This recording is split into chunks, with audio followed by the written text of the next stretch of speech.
What's your beautiful face? I'm having insecurity, man. Okay, okay. It's okay. We got two resources. Is this echo gonna be? Yes, we probably should be following the problem. It's Oh, I know you. You go into your preferences and preferences, like your Apple preferences. Like actual Apple preferences. And then you, or iOS, and you go to sounds, or go to the right, the second row. There is the one that's whatever one we're using right now for input. Yes, there you go. And then we can just see your mic is all the way up to full blast. Drop that. Testing, 1, 2, 3. How's that, Ivan? Yeah, that's better. Okay, excellent, perfect. That's the secret right here. Actually use the sound effects. So, Amanda, you kind of want to kick it. Well, actually, I'll start this off by saying that. So, I mentioned to you the MK. You know about MKG. I mentioned to you a little bit about the gray, and just touched on some of the things that we've been working on. And Ivan, for Live in the Gray. First, this is Tim and Amanda. Hey, this is Amanda. Yes. I'm pretty sure you can figure which one is which. No, no.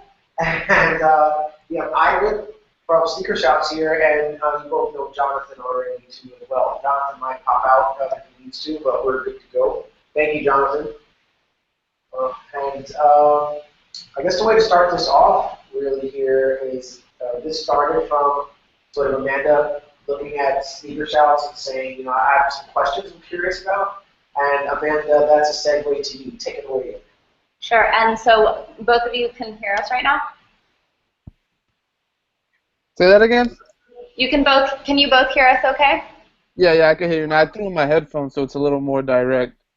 Okay, awesome. Yeah, so Snugs was telling me a little bit about just all the success that you've had with this Instagram channel, and as a community manager for our community, one of my biggest questions is, how do these big accounts get started? What's the process of building that initial community so that you do have credibility to grow even more? Because it seems like, at least from my experience, the first part is always the harder part.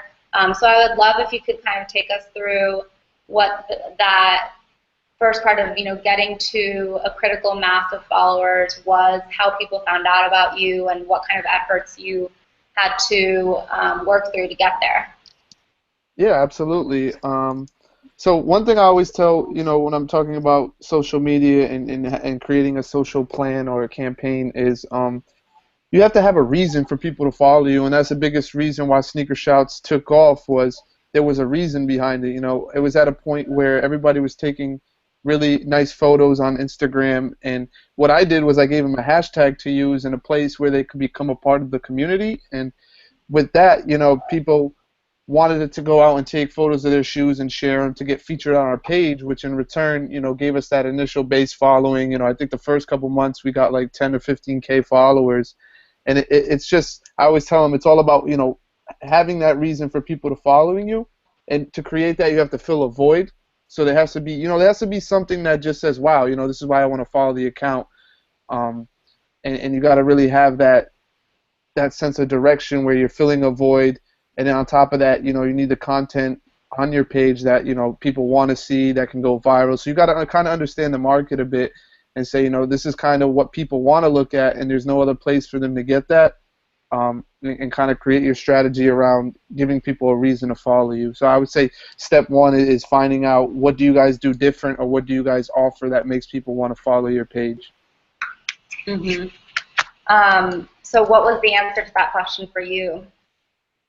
For me, it was giving people a place to kind of share their photos, because at the time, we were moving into an Instagram version where people were just kind of putting up photos that, you know, weren't edited or weren't actually taken using, you know, a full frame camera or a nice camera or any kind of, like, everything was just on your phone, and we were kind of moving where the iPhone was kind of getting nice cameras, but still wasn't the quality it was. So what we did was we went out, and through our hashtag, people could share their photos and get featured on our page, and that was kind of cool. Like, hey, you know, I took this photo, you know, not only for my own personal audience that might like it, might not like it, you know, I can also get featured on this page. And then they start telling their friends, hey, you know, I was featured on this page, or hey, did you see this page? They post really cool photos that people take, and it kind of just snowball effect into, you know, something bigger that I didn't even imagine. Mm-hmm. And so you said that you reached 15,000, 20,000 followers in the first month. I mean, even like the first week or the first few days, how did you get started? What kind of content did you put initially on your page, and how did those very, very first people find out about you? I think naturally you kind of need somewhere to start. Like you said, that's the toughest part, which it is. But you know, for my personal page, I kind of had accumulated a lot of followers, so I kind of just leveraged that, and I said, hey guys, this is something new I'm starting. I think you guys will like it. And you know, whether it started with 30 or 50 followers and just branched out. I mean, the other option is, you know, if you don't have that parent company or, you know, that parent page that's willing to kind of embrace you and show you a little bit of love, you know, there's two options. You know, there's pages out there that offer promotions that can kind of get your page going, and it's fairly cheap. Or there's also guerrilla tactics where, you know, you can actually target a certain hashtag and engage with those customers, whether it is with, you know, commenting on their photos or just liking their photos and trying to get them back to your page to see what you guys are doing. So those are two different strategies that kind of, you know, I used in the beginning, whether it was, you know, partnering up with Karmaloop at the time I was interning with them and saying, hey, let's give away a pair of sneakers, you know, I'll buy it, I'll host it. Or whether it was looking up, you know, today's kicks and engaging with those users. And that brings me to point two is you got to be consistent and active on your social media. A lot of companies look at social media and say it's a one-way street. I'm just going to give you information. But really, what people really like to do on social media is communicate. And I think that's why one reason why my Twitter blew up was not only was I giving people sneaker news or places to buy kicks, I would also engage with them. And if they, you know, tweeted at me, I tweet back and we talk sneakers. Hey, what's your favorite pair? What did you pick up this week? You know, what do you think of this shoe? And I always try to answer as many questions as I can. So you want to make sure that you're keeping social media a two-way street and not just giving them information, because that goes a long way. And then people want to engage and not just, you know, be fed information. Mm-hmm. So did you initially just start this on one platform, or was it both from the beginning? Nope. So you're correct. I started on Instagram, and it was supposed to just be like a cool page. The idea of community building was actually one that I had gave to Karmaloop, and what I wanted Karmaloop to do was kind of build a community where we didn't have to go out and take street style photos. We can just have people kind of compete and want to share photos of, you know, whether they picked up a new Obey shirt and a new pair of Levi's, you know, they'd be in kind of motivated to go out, take some cool photos, hashtag Karmaloop or whatever we designated, and this way we could just kind of share people in Karmaloop clothing, and everybody would kind of one-up each other to try to get featured. And this way we were pulling, you know, real content, you know, with real people and kind of showing off the stuff that they offered on the site. Unfortunately, it was an idea that they didn't like, so I kind of ran with it in the sneaker community, and, you know, I just made the Instagram to see how to go, and it went really well. And I think it, you know, 8 months in, I was like, okay, let me start the Twitter page, and the Twitter page kind of sat for a while until recently, maybe like a year and a half ago.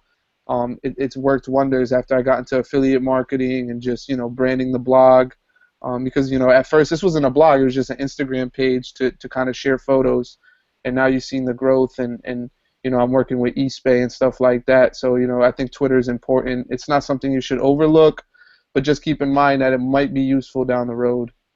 Mm-hmm.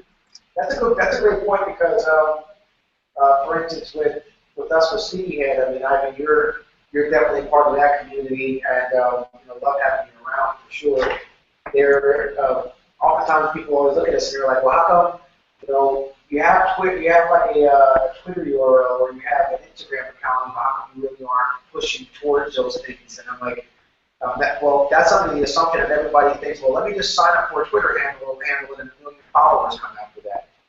There should be a strategy, and oftentimes the strategy should definitely include social media. But just because you got the domain doesn't mean you immediately have to start using said domain. So, well, was it really that you were like, let me just secure the name first, and then let me come up with a strategy 8 months later for when to use Twitter? Because I'm definitely huge on timing as everything. Yeah, I mean, at first, I don't even think I was thinking of securing the name. I just made it just to make it, and literally was sitting there with like 1,000. I think I got it up to like 1,000 followers. I had just told my Instagram followers, hey, go follow it, but there was like no purpose of it because at the time it was just it was so small. It was just literally it was an Instagram page where you could just share your photos. It was a community where people could just share photos and feel like, they were a part of something bigger where, the bigger blogs would take photos and not credit people. Right. And so I was just like, nah, I'm gonna give you credit. We're gonna share. We're gonna see who could take better photos. Obviously the better photos you take, the more chances you have of getting featured. And then it turned into, you don't even have to have the best photos. Just have something cool you're wearing. Because that's the other thing people get caught up. Not every visual has to be on point. And a lot of people think like I only pick like photos that are really high definition, but sometimes somebody with a camera phone might just take a good looking photo, and my audience isn't somebody who's really looking for HD photos. I mean, they like that. You can definitely see behind the stats that those photos do a little bit better, but sometimes some of the best performing posts were taken from an iPhone, and it literally is like blurry or kind of grainy. So that's something interesting that I've come across as well. And you were already part of this community, like in real life or through other venues before you started it, right? Correct. Yeah. So I imagine that. What do you have any examples of how you reached out to people in that community to become part of that new account and maybe give you photos, or did you do any kind of partnerships early on, leveraging real life relationships? Yeah, I mean, I did, I tried to leverage a giveaway with Karmaloop. That didn't go as smooth as I wanted it to. What I had to do was I was actually repping Karmaloop, so I had like my own like Karmaloop discount page, and I really utilized that. In terms of reaching out as a small account, sometimes you get overlooked, and I don't really know what you guys are, starting or offering, but sometimes it might align well with a bigger account, and if there's something you can offer. I'm trying to think, like I'm working with, it's actually a company out of New York. They're called Hypest, and they only have like 400 or 500 followers, and what they do is they do scavenger hunts for giveaways, and I thought it was a cool way to kind of just engage into my audience. There's no benefit there for me, partnering up with them because they're so small. But you can't overlook things like that. So I was like, let's do a hunt, and I think we gave away like a pair of Nike racers that they provided, and I think they gained like 600-700 followers from the hunt from my following. But what I got in return was a cool platform where I could kind of give giveaways where it makes it fair, and then people. It's just my third point is you got to be creative. So no other brands were doing this or doing an organized scavenger hunt. So it gave me a little leeway to be creative and then, meet some really cool people. And then, they've opened up a few doors to some people that I'm going to start working with. So sometimes, you will, when you're reaching out, you will be ignored, but, you just got to keep trying. You can't let your confidence level get down. People are going to see you and you only have 200 or 300 followers, and, they're just going to overlook you or whatever. And, yeah, that happens. I can't sit here and say I haven't done that myself.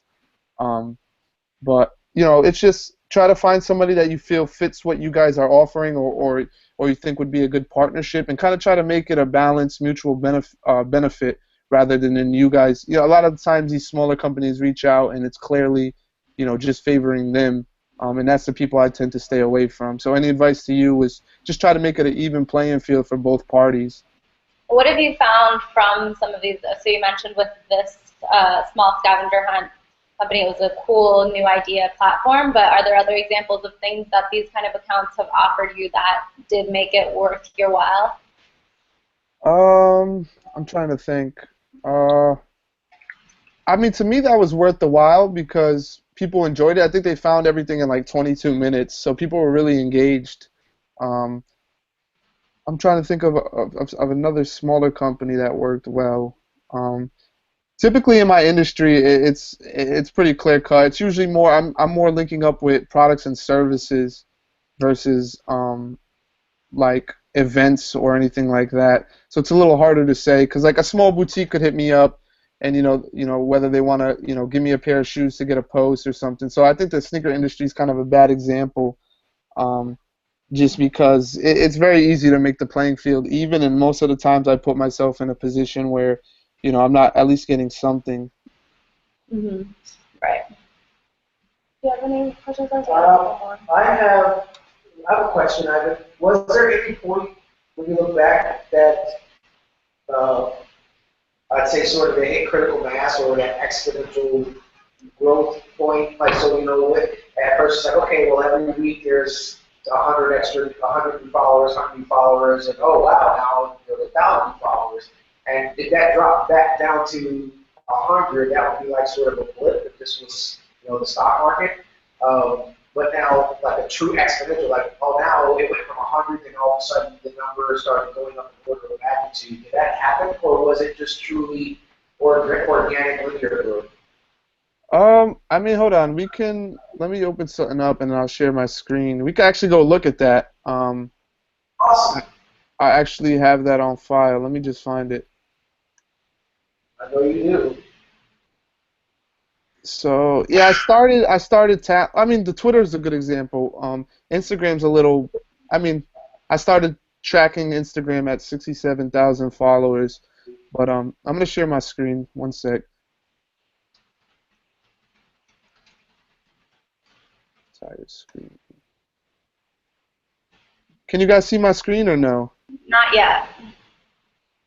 There Yeah, we go. now we can see it. All right, perfect. All right, so if you look in here, this dates back. The thing is, I probably didn't. 2013 actually.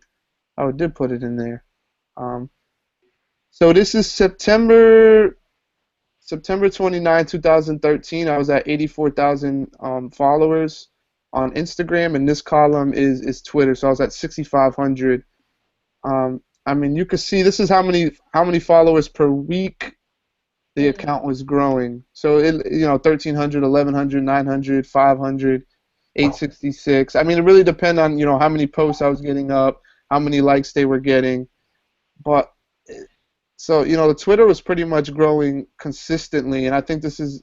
I mean, now there's some dips here. Like this one only grew 200. I think anything positive was just a win at the time. Like I really, as long as my accounts are growing, I'm not too worried. There's a time here where it dropped, and I think there was a time. Do you know why that happened, where it would go to like very low Oh, numbers? this is Twitter. This is Twitter. Oh, my bad. This was this is my Karma Loop account, because then it says it changed my handle here. That's when I left Karma Loop. But let's see Instagram. I mean, for the most part, yeah, like I started tracking it at 125K.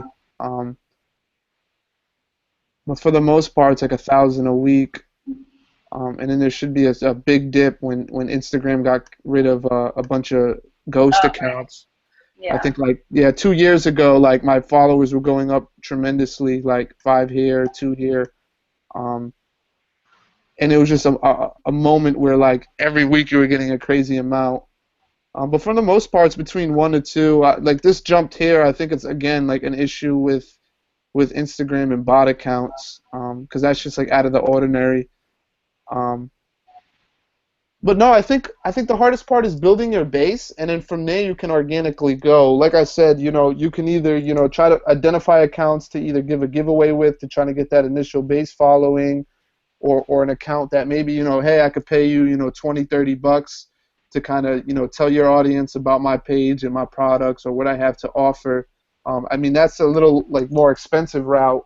I didn't have money growing up, so what I did was I identified certain hashtags that I thought fit what I was trying to do, and then again, whether I liked those photos that people when people use that hashtag, I was liking their photos, commenting, trying to get a conversation going. just so they'd come back to my page and check it out. And you know, that's more time consuming, but at the time that's what I had. I had time. I didn't have money. You know, I'm getting ready to launch a new page called Sneaker Launches, and you know, I'm not going to sit here and monitor hashtags. I'm just going to take, you know, 500, 600 bucks and identify accounts and just have them shout me out and talk about my product on their page and just get that base following going. Because I know once you get the base, organically you'll grow and you won't have to depend on those time-consuming tasks. Mm-hmm. You mentioned that with these pages, you leveraged your following that you already had personally. How many followers did you already have personally that you had already been growing? I think on my personal, I had maybe 10 to 15K, and that came from, again, all those guerrilla tactics. Just I was working for Karma Loop, so I was kind of the guy to follow if you wanted to know what was happening in streetwear or what was happening at Karma Loop. And it was just like, just pretty much, you know, from me promoting so much and people like, okay, that's the guy where I can get a discount code from. You know, this is the guy that's you know, associated with Karma Loop.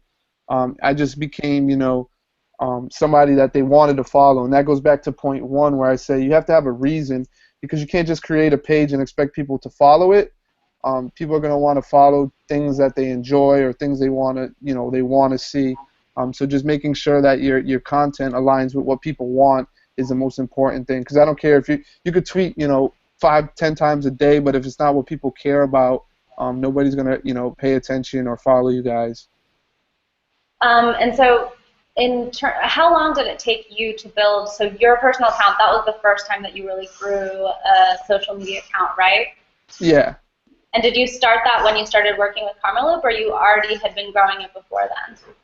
No, I had an Instagram account, but it never really came until I started working with Karma Loop. Again, I wasn't, you know, somebody people wanted to follow. But you know, through doing events with Karma Loop, and Karma Loop kind of, you know, would update them and talk, like, you know, put me on a platform where I had a voice and you know, be able to game and kind of build my social profiles. But I guess the answer to your question is it took me years and years. I mean, I think I probably started doing this when I graduated high school in 2010. So like I've been growing social media accounts since like 2009, 10, and you know, it wasn't something that definitely did not happen overnight. And you know, my personal page has died out. I think I started showing more of my personal life, which, you know, turned some people off, but that's all right. And I think SneakerShouts like IG activity has been down, but that's an issue throughout the whole industry right now. When Instagram introduced ads to the page, they're kind of controlling people's feeds and what they see, so there's a little less engagement at times on IG now, and that's just something that we got to kind of, you know, battle with. And that's the same thing that happened with Facebook a couple years ago. I was managing a page with like 10, 15K likes, and you know, 1,000 to 2,000 people would see every post. If I was to post on it today, it'd be like 100 or 200. So that, you know, Facebook had changed its platform where you kind of have to pay to reach people, and I think IG is kind of headed in that direction as well. So it's kind of a scary thing, but something we just have to, you know, forecast and manage. Yeah. Could you talk a little bit about what your relationship was like with Karma Loop in terms of how they promoted you and your own social presence?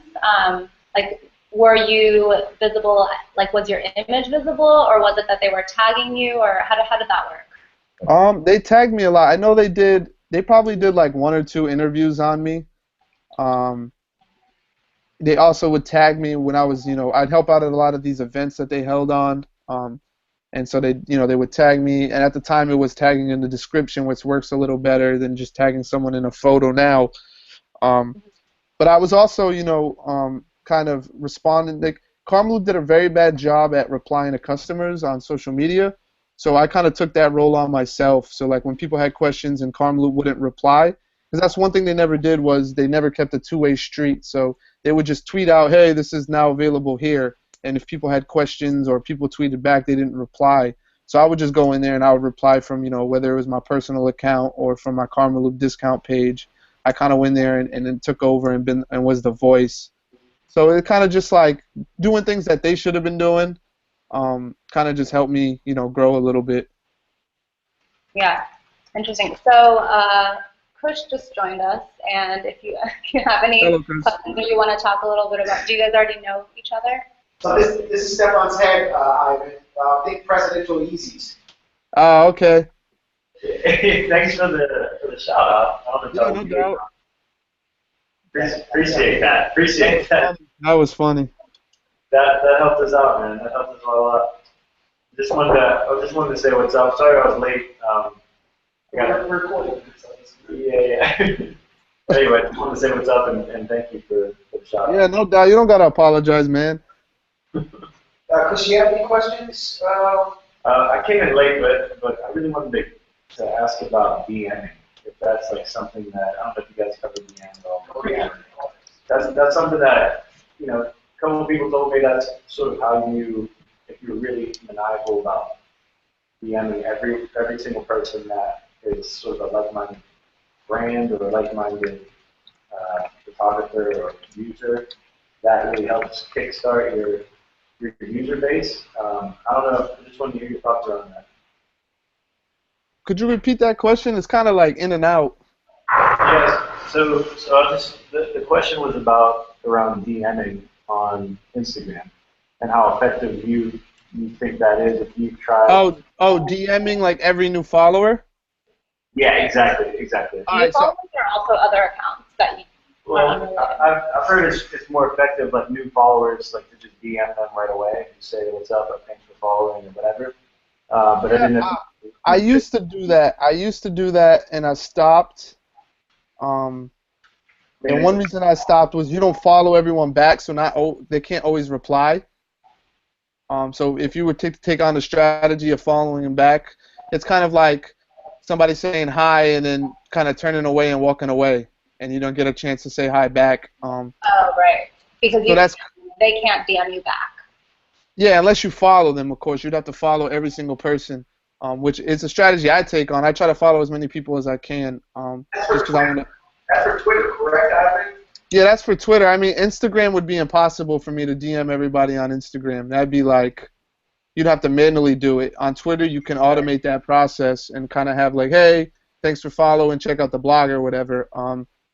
But then, I started doing that, and I started reading more into, whether that was a good or bad strategy, and I just kind of deemed it as a bad strategy because it's kind of like you're forcing your stuff on people instead of letting them discover it themselves, and people might be pushed away from that.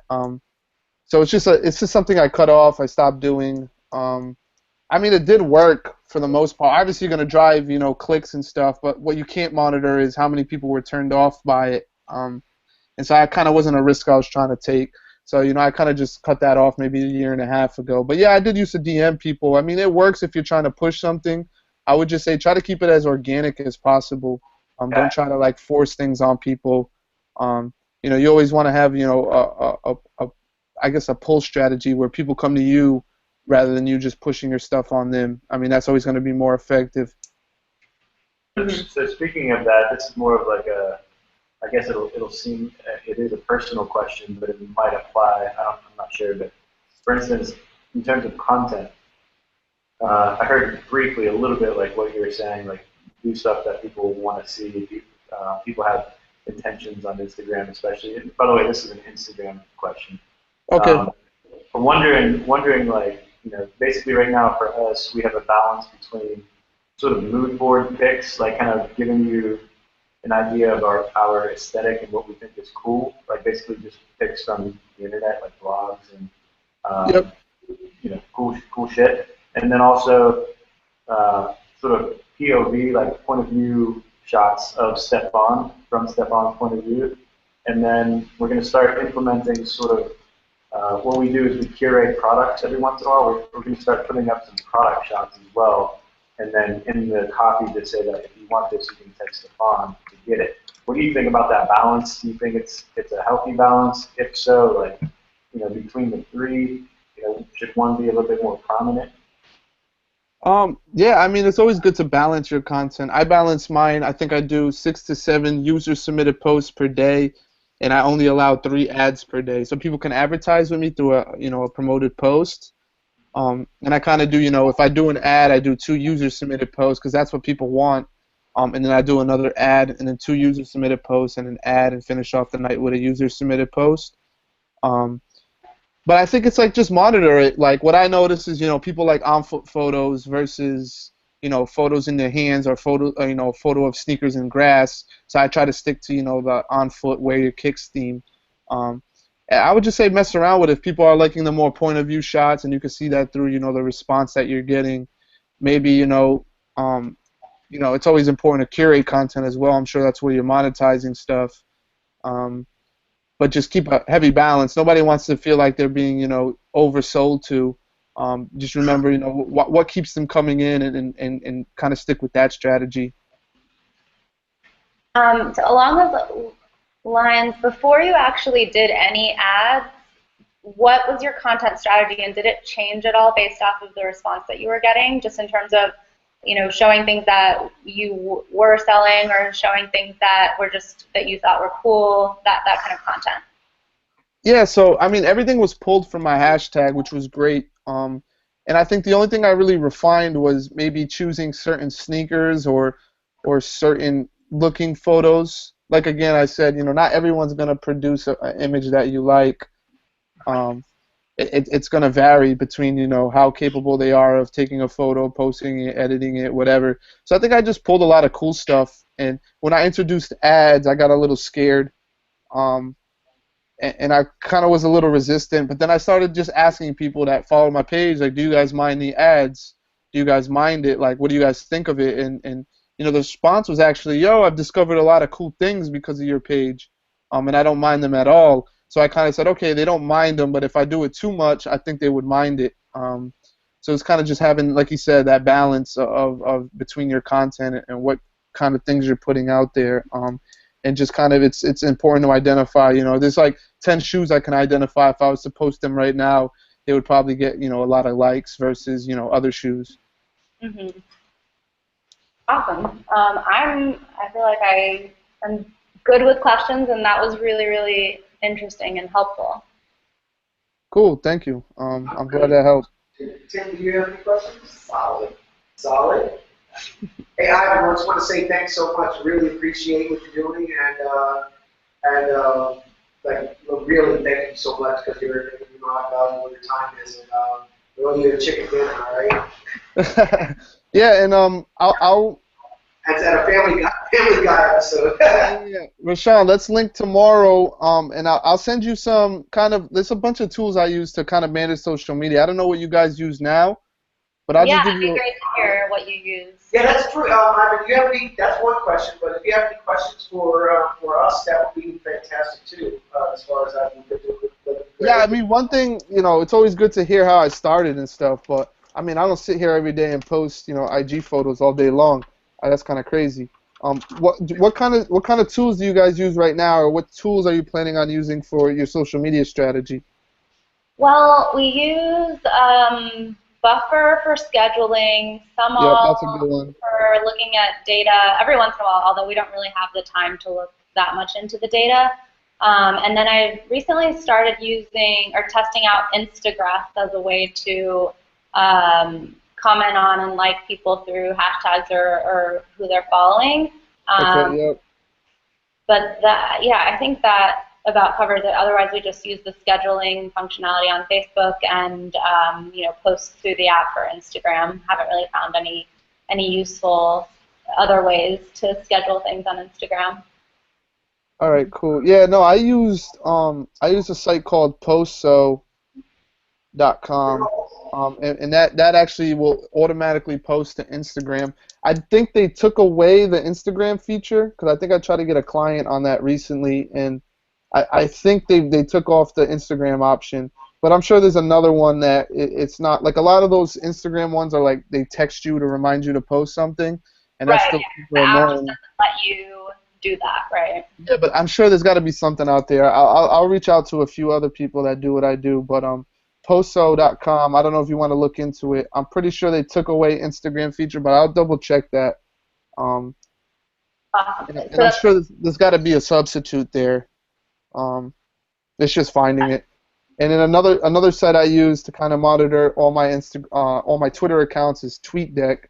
But again, I could send you an email with the whole list of sites that I use so you guys could check them out. That way you're not sitting here trying to write and figure out what I said. Yeah, no, that'd be great. Excellent. Yeah. Yeah, I mean, I think it's definitely a very different kind of account. For us, we have an editorial presence and a blog and subscribers, and we engage with people more on that content basis, whereas with our social media, with our Instagram, we've just discovered that it's a good way to provide people with inspiration and motivation for their life and career. So it's definitely, we don't have a product that we're necessarily selling, and it makes it a little harder to offer like-minded accounts something tangible in return. So that's something I think we need to figure out. But I think you're right that working with other people.